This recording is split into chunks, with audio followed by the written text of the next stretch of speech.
No, but we're about to. Okay, open up. Oh. Beer at lunch, And man. and we are live. I don't understand. I swear it said I had to Man, push the button to go live, and it just went live automatically. So here we are. Welcome in Whisper Nation to our Friday live episode with my boy, my main man, my business partner, my homie, the one that's started this whole craze here on the Fantasy Whispers. Big Travie. You can get him on Twitter at Big Travie TFW. I'm your host for this show today. Unfortunately for you, Whisper Nation, I am your boy Johnny. You can find me on Twitter, Johnny_Game Time. Please give this video a like if you can. It would really help our show, and it'd help the morale of myself and continuously trying to push forward. How you doing, Travis? I'm good, man. After your self-deprecating intro, I feel great. No, week 8, we got the news and nuggets. A little different time this week. We're trying to test out, see if we get more of you on the live stream here. But yeah, we're here to give you some news and nuggets, update through the injury reports that have come out and little nuggets that have dropped, and try and see if we can help you make some lineup decisions today. I'm excited. Yeah, so this should be fun. Once again, we will be going over the latest news and notes from today and this week, and as well as touching on Whisper Nation. If you have any lineup questions today, we will answer those as we go along, or if you have any questions. And then if we don't get to you, or you miss out and you're replaying this and you're like, oh, I wanted to ask them a question, miss this live, we will be live Sunday morning. We will be going live 90 minutes before kickoff. So come join us. We'll definitely answer your question there if we don't get to it today. All right, Travis. Let's dive into some of these news. Some of the news, though, and I want to start with probably one of the big news of the day, and kind of you're doing your spiritual stuff here because the Atlanta Falcons Calvin Ridley it was just diagnosed as a mid-foot sprain, and the team hopes to have him back, quote unquote, shortly, according to Ian Rappaport, who is back from his suspension as well for the Manscaped stuff. So, what? Manscaped Gate. Yeah, the Manscaped date. So, they're saying that he could be held out through the Falcons' Week 10 bye. With the injury he suffered, it did look a lot worse than what came back. Once again, this is kind of like the Kenyon Drake kind of thing, where you're like, okay, you're counting your blessings here. What do you advise for Calvin Ridley? The people that roster him, would you try to move him now if you can? Like if you're in the hunt, right, for the playoffs, or you're struggling to get those wins, you gotta probably try to move him, I would think, right? Yeah, I mean, if you could get some value from him, I don't know what kind of value you get out of injured players, but sometimes you're able to make a move, especially with all the touchdowns he scored. I obviously think the low-hanging fruit here is that Julio Jones is going to feast in the absence of Calvin Ridley, of course. That seemed to be the case in the Carolina game last night. But just want to quote Inside Injuries, which is a great follow on Twitter at Inside Injuries. They say, as we suspected, Calvin Ridley's MRI showed a relatively mild foot/Liz Frank sprain. He should miss a game or two, but he's avoided a very serious injury. The optimal recovery time is 3 weeks. So on the conservative end, it's 3 weeks. Okay. Anything more than that, they're trying to say is just too much. And then they think maybe 1 to 2 weeks. So they're going to get the extra few days because of the game being on the Thursday night. So we'll just see how that plays out. I would actually tend to want to hold a Calvin Ridley unless you're going to get a really good high-end RB2 or higher. I think I would be hanging on to Calvin Ridley. All right. We knew Debo Samuel. He is out for weeks 8 and 9, so make sure you get him out of your lineup. Brandon Ayuk should be a very nice piece to pick up and put in your lineup if he's available in your waiver, or if you have Brandon Ayuk. So that bit of news. All right, Carlos Hyde is doubtful for week 8 against the 49ers, Travis. So you want to talk about, so we can talk about as well, Chris Carson is questionable for week 8, and what are you looking at here? Chris Carson, if he goes, if he's healthy, and they say he's going to play, are you going to roll him out in your lineup? Yeah, of course. I think you have to. I mean, Chris Carson is, a de facto RB1 at this point if he's playing. And stop me if you've heard this before, but Chris Carson's hurt. He removes from the game. Carlos Hyde's a hot waiver ad, and then Carlos Hyde can't play, but Chris Carson ends up playing. Yeah. That's exactly what happened already this year. And it's just kind of wild that this happens. Every time you think Carlos Hyde is like ready to go and take a shot at like being a single back, he doesn't do it. So that's where we're at with this one. So I don't think the matchup's great. I mean, it's definitely not very good on paper. You look at San Francisco, they're allowing the fewest points to running backs in the entire league among fantasy running backs at only 14.7. So I actually want to avoid the Seattle backfield unless Chris Carson is playing. But we've talked about this before we came on. It's apocalypse. It's injury apocalypse. We've got Chris Carson maybe out, Joe Mixon out, Aaron Jones out, Ezekiel Elliott struggling, Kenyon Drake on by and out. There's all sorts of things going on. And so I think in this climate, you could look at a Travis Homer. You could look at a DJ Dallas. The Seattle Seahawks added Alex Collins, throwback, onto their practice squad this week. So there's some options out there. I think if I'm going to start any of these guys, it's DJ Dallas, the rookie. He seems to be okay in the passing game, which is a big plus, especially in this game, with a decent over/under. So if I had to play one of those other ancillary backs behind Chris Carson, if he was out, then I would play DJ Dallas.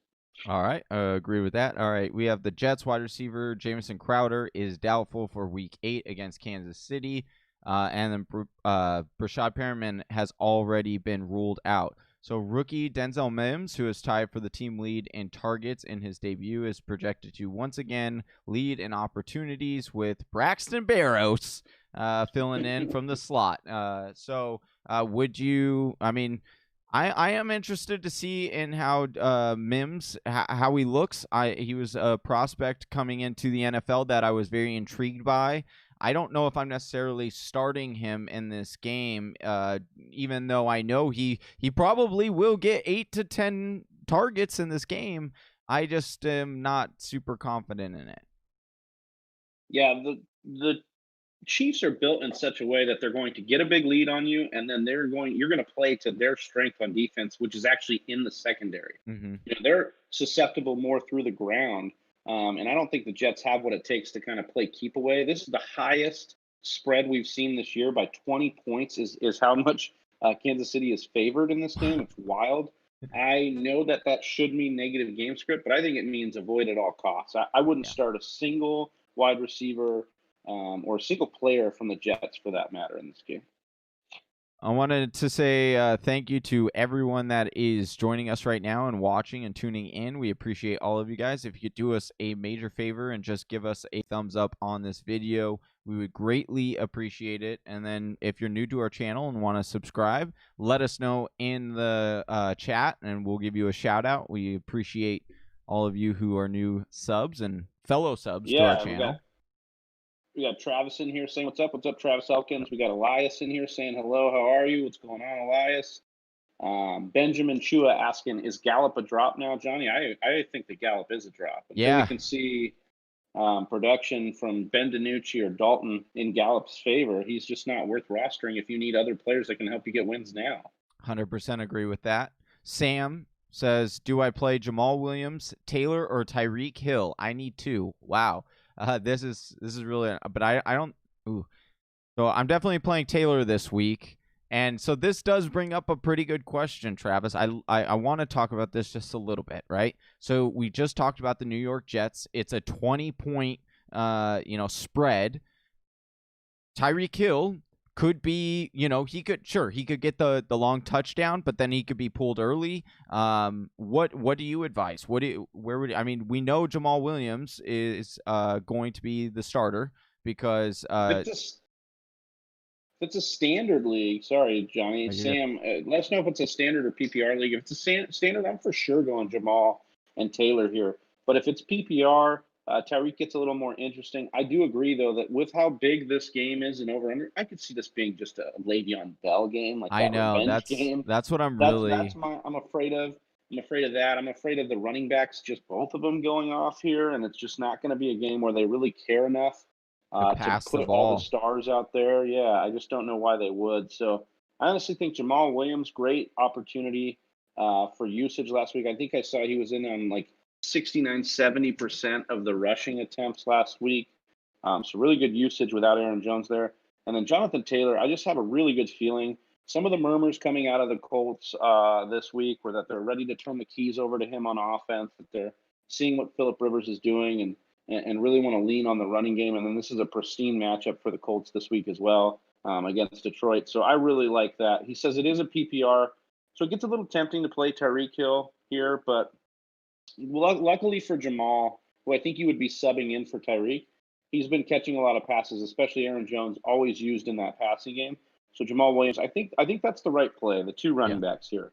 I I, know it gets a little crazy, but I think that's the right play just because they're playing the Jets. all right. Spartan 22. Spartan 22. Do I start Myles Gaskins or Melvin Gordon along with Kamara? I would go with Myles Gaskins, my boy. I think that well, actually, hold on. I spoke too soon. I spoke way too soon here. Myles Gaskins is going up against the LA Rams in this game.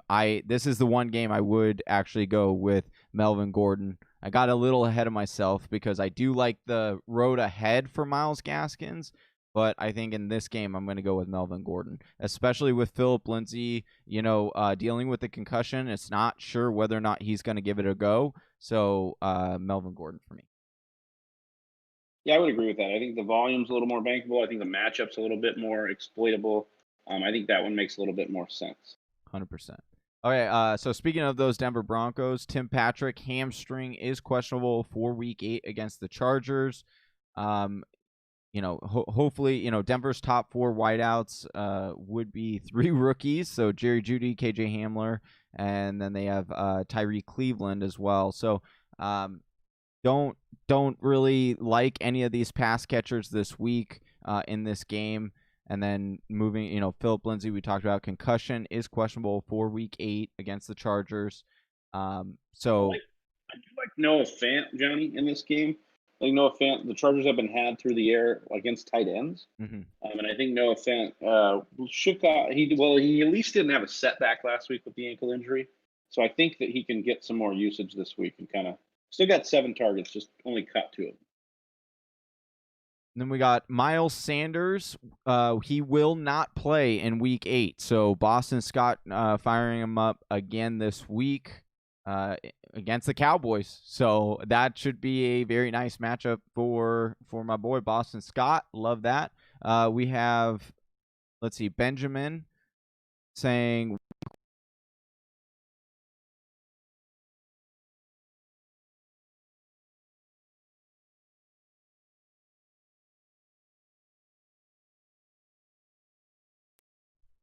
hello? Oh, we got it. We got saved. All right. We got saved. All right. One more. Benjamin said one more question. Is Baker worth a start this week? He's in a 12-man league. Oh, no. I can't hear you, Travis.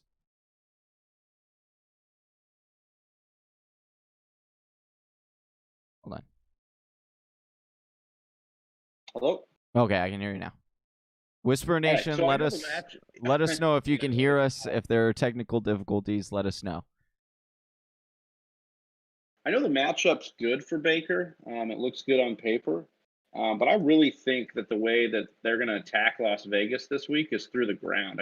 We know this team is a voluminous run team, and that's what they're going to do. I think they continue to do that, especially with OBJ out. I don't see any reason why they think they're going to push the ball down the field at an extra rate this time now. So really would go with that.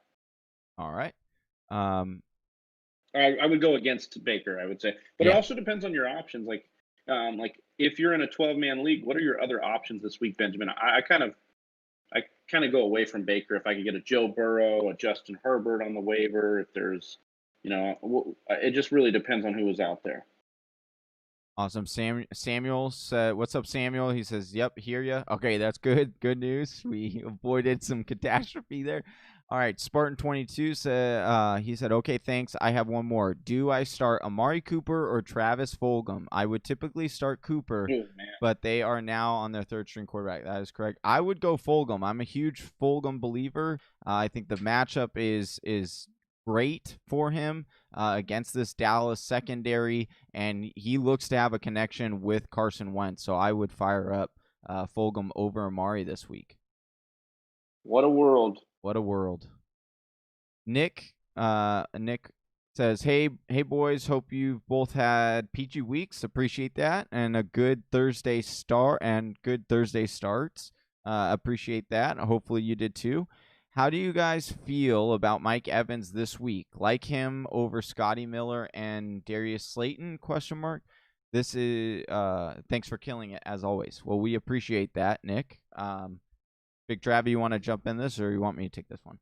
I like Mike Evans this week. I know Bradbury's a concern, but actually last week, Bradbury got had by even Fulgham. They moved Fulgham around in the lineup. I imagine they'll move Evans around in this lineup to try and free him up. You've got no Chris Godwin, which means Evans is a start because Chris Godwin out of the lineup means Evans becomes the guy. And at the very least, he's their goal line guy in the red zone.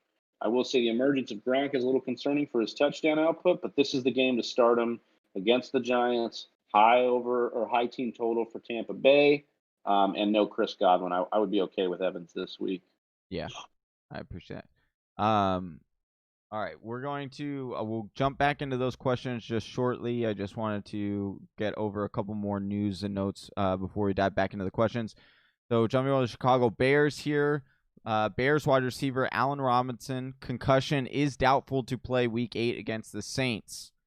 So make sure that you're monitoring this. Make sure you check in on Sunday morning with us on our live stream. Remember, we go live an hour, 90 minutes before kickoff.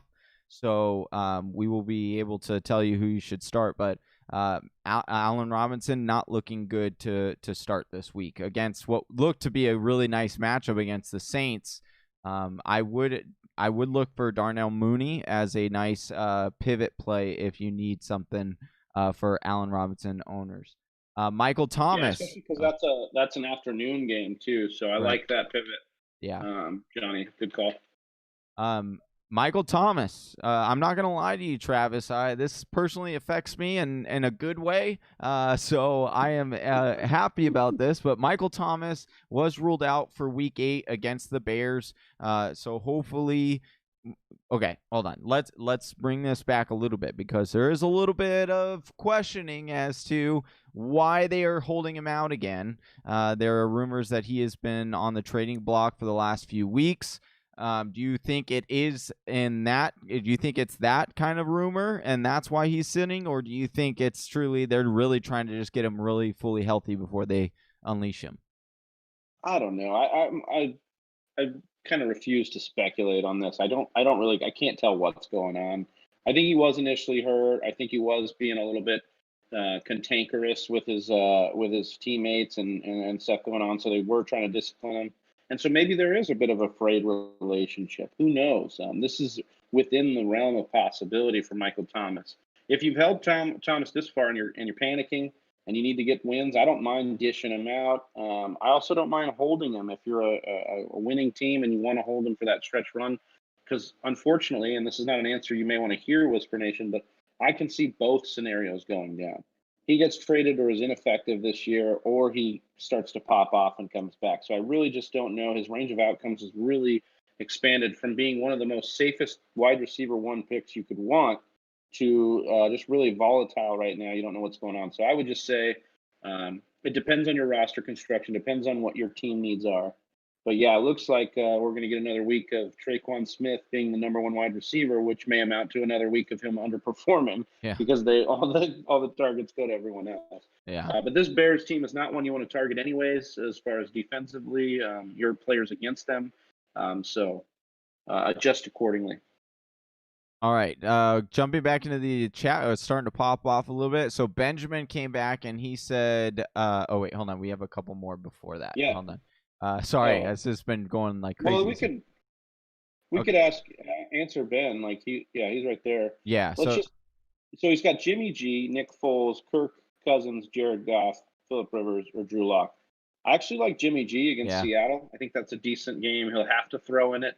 And I actually would trust Jimmy G over Baker. I know that seems a little sketch, but I think Jimmy G's got the tools around him at least, even though they're a little banged up, to get it done against Seattle's defense has not stopped anyone.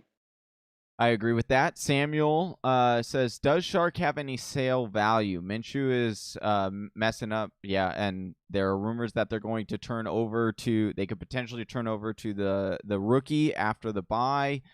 So and Travis, I was Minshew's thumb is hurt. Right, and I picked up DJ Chark. He was dropped this week in waivers in one of my leagues. So I ask you, Travis, what do you think DJ Chark's outlook is for the rest of the season?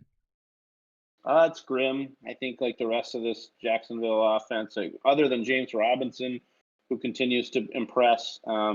Obviously, he's had a lot of good matchups, so we'll see as the schedule tightens up, and we'll see with the quarterback change. But other than James Robinson, I really just don't know if I want a huge part of any of that offense.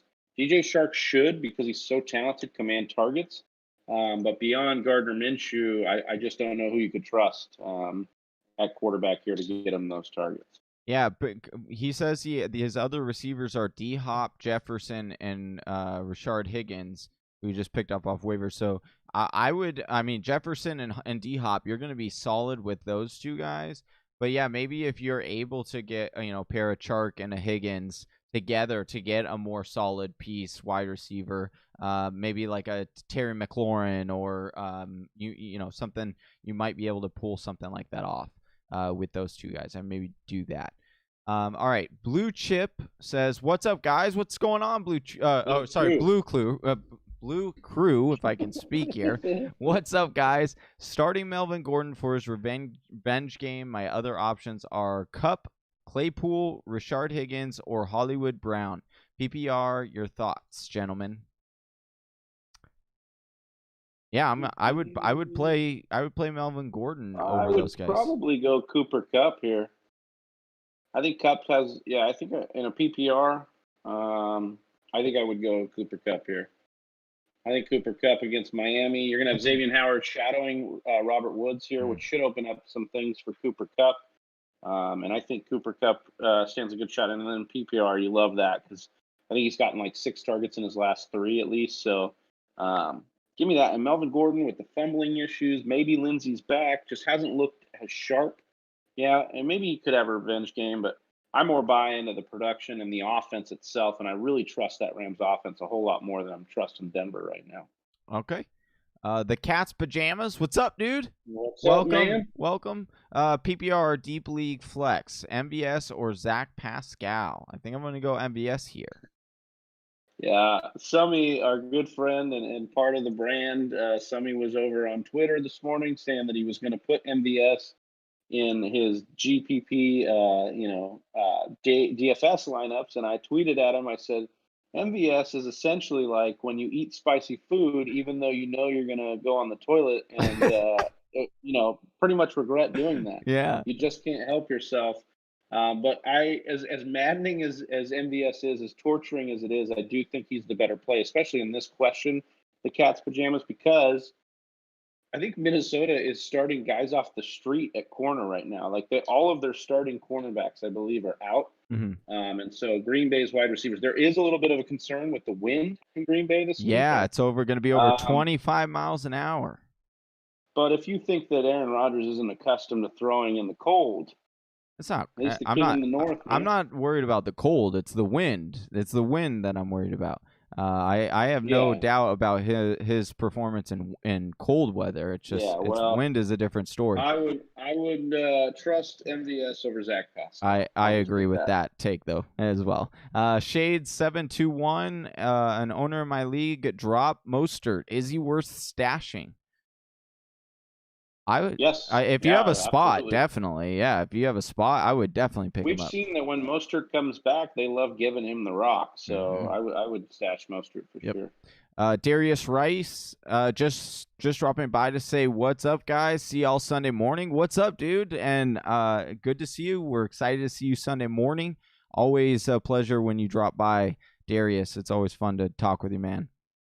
Yeah, we love everybody in here too. Like watching right now, we got 13 watching, only 7 likes. We got to get those likes up, guys. Appreciate that. And then if you're new to the channel, go ahead and hit subscribe. Let us know if you subscribe.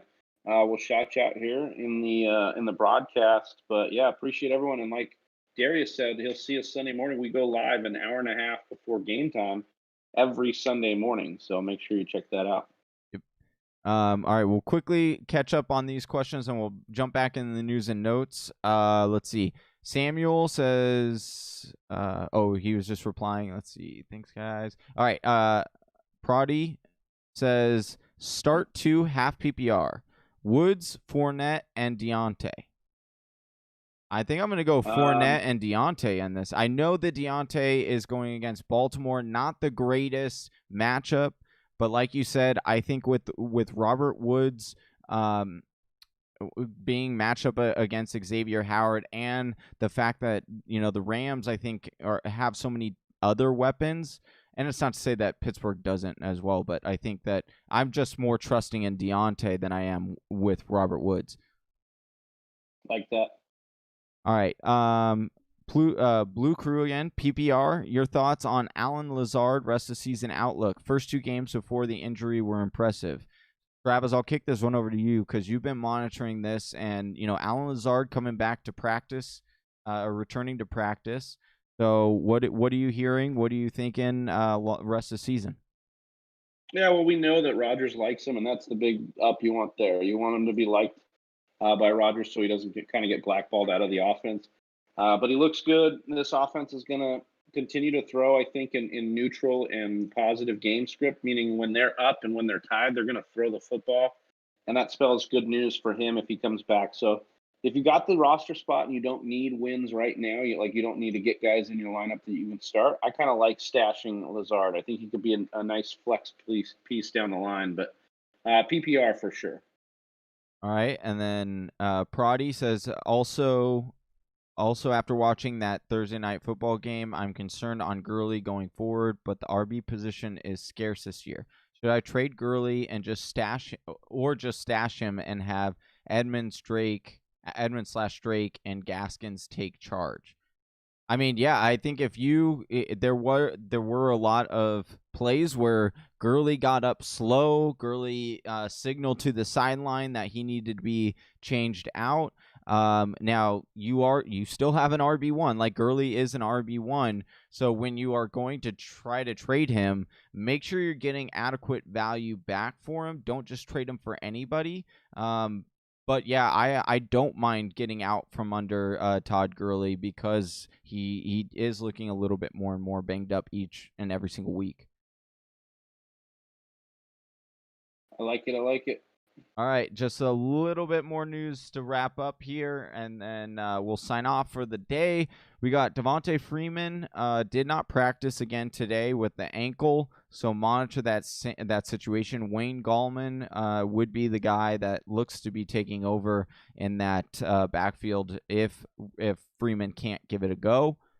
Andy Dalton is doubtful for. So I got a question. I got a question for you. Asking for a friend who's got bipocalypse right now. Okay. Would you go Wayne Gallman, Malcolm Brown, or Phillip Lindsay half-point PPR? Wayne Gallman against Tampa Bay. It's gross. Yeah, I would not start Wayne Gallman. I would go Malcolm Brown in that scenario. I just think that Malcolm Brown could. I think he could fall in the end zone against Miami. I think they're going to be up in this game. They should control this game. So, yeah. All right. Let's see. John Brown was removed from Friday's injury report. So, go ahead and put him in your lineup if you have him. You can feel confident in that. Mark Ingram, Travis. Ravens' Mark Ingram ankle is doubtful for Week 8 against the Steelers. So, Gus Bus, fire him up, and Dobbins, hopefully we'll be able to see Dobbins be unleashed a little bit more, kind of like we did with DeAndre Swift. It was after the bye that DeAndre Swift started to get the increase in workloads. Now, will that happen in Baltimore? We don't know because who knows what they're going to do in Baltimore because it's a three-headed monster over there. And then you have another running back in Lamar Jackson as well. And so that's going to be – but I'm excited to see how this shakes out. Travis, what do you think how this will shake out? Yeah, I mean, I'm hopeful. I have J.K. Dobbins in Dynasty. I'm starting him this week. It's not a great matchup. I needed him in the flex. I think that we could see something where down the stretch, Gus, or where J.K. Dobbins excels and does some damage in fantasy. I could see it going very similarly, where actually maybe they get Justice Hill involved this week, and they have three backs going this week. I just don't know what to think with these guys with Baltimore, and they're successfully winning games by doing what they're doing, so they're really not in any hurry to change what they're doing. So I don't know. I wish I did know. I hope that talent will rise out with J.K. Dobbins, but we'll see. All right, and then we have the two probably biggest news of the day, probably. Packers running back Aaron Jones calf is out for Week 8 against Minnesota. We did touch on this a little bit earlier in the show with a question from Whisper Nation, but Aaron Jones not going this week. Make sure you get Jamal Williams in your lineup if you've got him. And if you had Aaron Jones in your lineup, make sure you get him out and find a different pathway there. But Jamal Williams looked to be a good start this weekend. And then we also had, very similar to last weekend, Joe Mixon won't play in Week 8 again. So Giovanni Bernard, people who picked him up, plug him back in your lineup, get him in there again this week. Pick him up. Titans. It looks like a little bit scarier matchup on paper than it should be for Gio. He should be at least a nice flex play minimum. And they throw so much in Cincinnati. He can easily make up his day if he needs to with a passing touchdown with some more catches in PPR, things like that. Ooh, we got a hard-hitting question here, Johnny. All right. Matthew P. says, Papa John's, Domino's, or Pizza Hut? Oh, I'm going Domino's. I do think Pizza Hut is underrated. I do think Pizza Hut's underrated, but I like when Domino's changed up the crust game, that was over. I like a little bit of everything here. I think you're right. I think Domino's crust is the right thing. Pizza Hut, the actual cheese and toppings is the best. Mm-hmm. And nothing beats that garlic butter from Papa John's. That's you true. You smother that crap on everything. It's like that Frank's Red Hot. I put that crap on everything. Right, exactly. So that's what I'd say. It's a little combo of everything. Maybe that's a cheating answer. Whatever. I like them all. Yeah. I like pizza, man. Oh, I love pizza's like sex, man. Even when it's bad, it's good. Yeah, 100%. All right, the Cat's Pajama says, I have Michael Thomas. What wide receiver /RB should I target in a trade? I have Julio, Scary Terry, and Deontay Johnson. At this point, I might just dump him for cheap. Standard scoring. Well, I mean, he's still going to bring some value. Like, you're still going to be able to get a good value. I should say good because that's relative, but you should be able to get solid value because of his name alone. So I wouldn't just sell him for anything, but I think that your wide receivers are great. I think Julio, Scary Terry, and Deontay Johnson, you can feel confident in moving forward with those guys. If this is a standard league, I am really going to try to move Michael Thomas for a running back. That's the only thing I'm going to try to move him for, especially in your situation with the wide receivers you have. I would only move Michael Thomas for a running back. Yeah, a couple of running backs I'd be interested in getting for Michael Thomas, and you may call me crazy. I like Jonathan Taylor, James Conner, CEH. Maybe you can play on the fear of Le'Veon Bell coming in. Those are all backs I would be targeting for Michael Thomas, Cat's Pajamas, if you can get those back, even with some sort of combo deal there. Right. I love that. So Matthew P. did not like the pizza or pizza result. He said pizza is trash. So he didn't like that at all.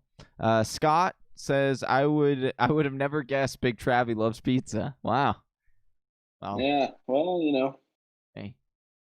Sometimes people, like it. I don't know. I love pizza. I love food, obviously. Look at me. Yeah. I think, yeah. A couple cheeseburgers ahead of you guys. Yeah, and then he says all three suck.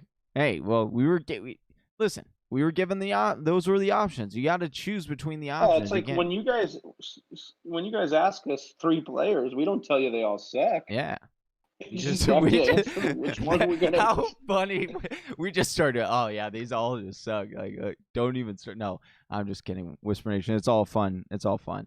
All right, I think the last bit of news, Travis, that I think we can probably get out of here on are so this is a two-parter, right? So first initial news that came out around, the injury report time right around 1:30, 1:48 technically, if you want to get technical here. And that was reported that Dalvin Cook had no injury designation going into Sunday. And then it came out about 30 minutes later, they said, whoa, wait a second. Actually, Dalvin Cook is listed as questionable for Week 8's game against the Packers with the groin injury still. So make sure you're monitoring this situation because it's not for sure that Dalvin Cook will play this week. And to be honest, with seeing how a lot of these kind of running backs have been going and knowing that they have Alexander Mattison, I could honestly see them saying, all right, we're going to sit him one more week because it is a groin injury, and we're going to give him that full 3-week, rest, and he should be, after that, good to go. So, but I would generally lean more based on what I'm hearing that he's more a little bit leaning towards playing in this game than not playing, but just monitor this going forward. For sure. Scott says my fantasy team sucks. I don't. Yeah, it's Death by Rona. That's who that. Yeah, mine. Yeah. Well, yeah. He can't. In the listener league. Because my entire team has not one single player has remained healthy except for. Well, I take that back. I apologize. One guy on my entire roster has been healthy all year, and it's been Lamar Jackson, and he hasn't done what he normally does. So, I admit it. My Whisper Nation team is not good at all. I have been ravished by injuries. Ravished. But that happens. I'm going to be getting a henna tattoo on my face. It's looking that way because I'm done in that. All right, Travis. Anything else you want to go over? Anything else you want to talk about? Anything else you think is deemed important? No, I think we're kind of good here. I just remind everybody to make sure that they check with us on Sunday. We're here an hour and a half before games go live, and we'll be helping them with all their lineup decisions then. All right, we have we got Meth says I stupidly started DJ Moore yesterday, and now I have to make this decision in PPR league. Start 2, Fulgham, CH, or Zeke.